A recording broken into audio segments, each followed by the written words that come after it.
So today is September 13 and we will conduct an interview. According to our activity number 6. Let's So, go! let's go!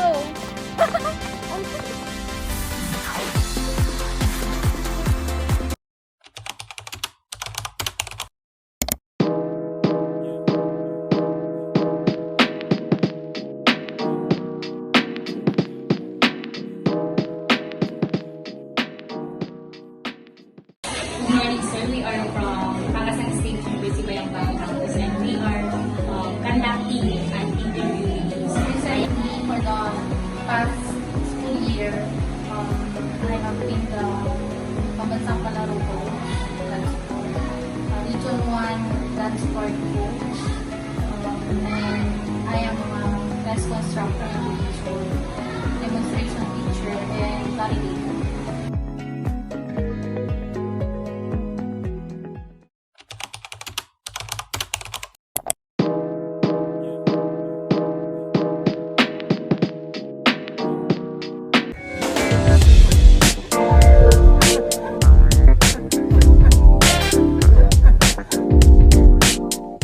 Hello beautiful people! This is Spill the Tea with ABC! So,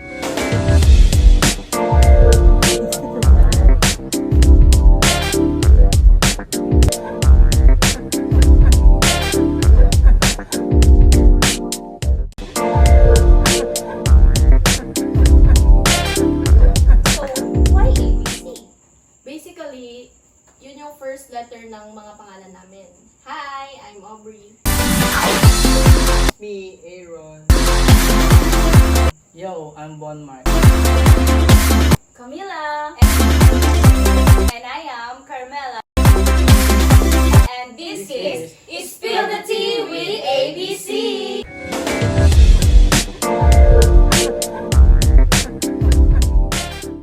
Just to inform you guys na tatlo yung in-interview namin.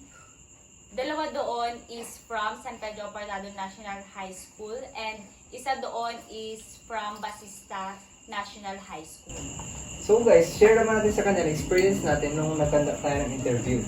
So ako na mauna. So guys, yung pinunta naming isang school which my alma mater na Basista National High School, share ko na experience ko kasi nung pagpasok natin sa Basista National High School, parang nag-flashback sa akin yung mga high school days ko noon na di ba nakakamiss din yung maging high school.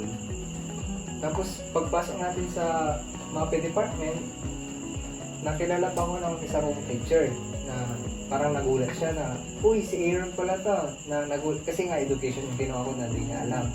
Tapos PE major pa.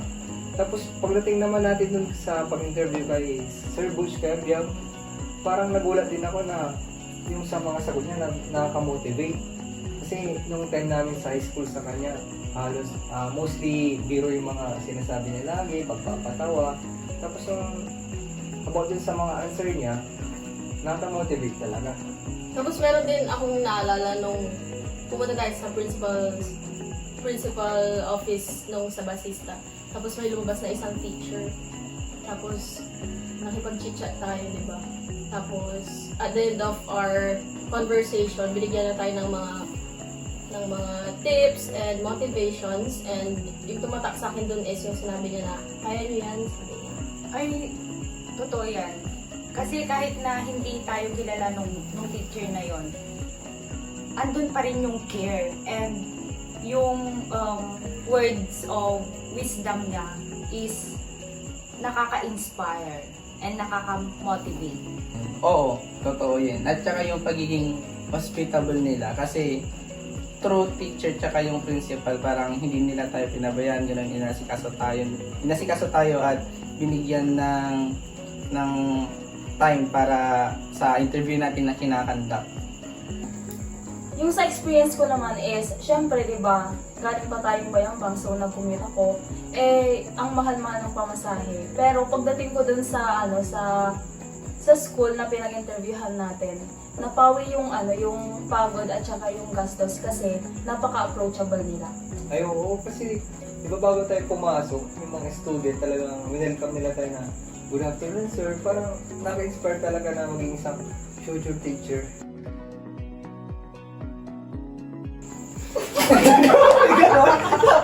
So, yun yung mga experience namin sa pag-conduct ng interview dun sa mga schools na pinuntahan namin. So, guys, tanong ko lang din sa inyo, ano yung mga pwede nyong ma-adapt sa mga teacher na in-interview natin na pwede nyong i-apply in the near future pag magiging teacher na tayo? So, sisimulan ko na, guys. Para sa akin, yung gusto kong ma-adapt sa mga teacher na na-interview natin is yung pagiging flexible. Kasi yung isang teacher na na-interview natin, bukod sa teacher siya, coach pa siya ng isang dance sport sa school na kinabibilangan niya. Kaya parang ang galing niyang i-manage or parang ang flexible ng sarili niya o yung pag-manage niya din ng time niya para asikasuhin lahat ng kailangan niyang asikasuhin as a teacher at as a coach ng isang dance troupe sa school nila. So, yung sa akin naman is, ang gusto kong ma-adapt is yung pagiging confident. Kasi as of now, ako, hindi pa ako confident sa sarili ko. And kasi meron tayong in-interview, di ba, na isang teacher, which is hindi naman dapat natin i-interview. Pero ready siya at confident siya sa sagot niya, kahit nabiglaan. Sobrang dedicated talaga sila sa work nila. Feeling ko yun yung gusto kong ma-adapt in the near future. Kasi pagpasok pa lang namin sa faculty nun, sobrang busy nila and you can all see na dedicated talaga sila sa work nila. And ako naman, gusto kong ma-adapt yung magkakaroon ng patience. Though meron na akong patience, pero kasi napansin ko lang sa mga yung mga interview natin na mas marami yung patience nila kaysa sa akin or sa atin siguro. Kasi may mga estudyante talaga na makukulit or mga slow learner, kaya mas kailangan mo dapat magkaroon ng more patience.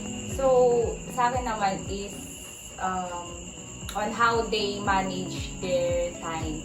Kasi kapag sinabi kasing teacher, di ba, ang dami nilang ginagawa. Like, schoolworks, paperworks, plus yung family pa nila, and how they manage their student. Di ba napakahirap i-manage yung students mo, plus family pa, plus schoolworks. Di ba napakahirap? So, ang na-adapt ko doon is pagiging time management.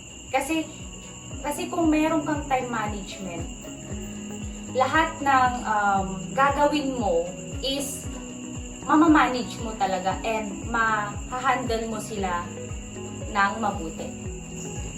So, yun guys, yun yung mga na-experience namin at mga gusto naming ma-adapt sa lahat ng mga teacher na amin na interview at kami ay malugod na nagpapasalamat sa lahat ng mga teacher at principal na nagpa-unlock sa amin at nagbigay ng time para ma-interview sila. To Mrs. Alice Galsim, the principal of Basista National High School, and to Mr. Butch Cayabyab, And to Mrs. Arlene A. Abiang, the principal of San Pedro Apartado National High School, to Miss Krisha Dancil, and Sir Danghil Suratos.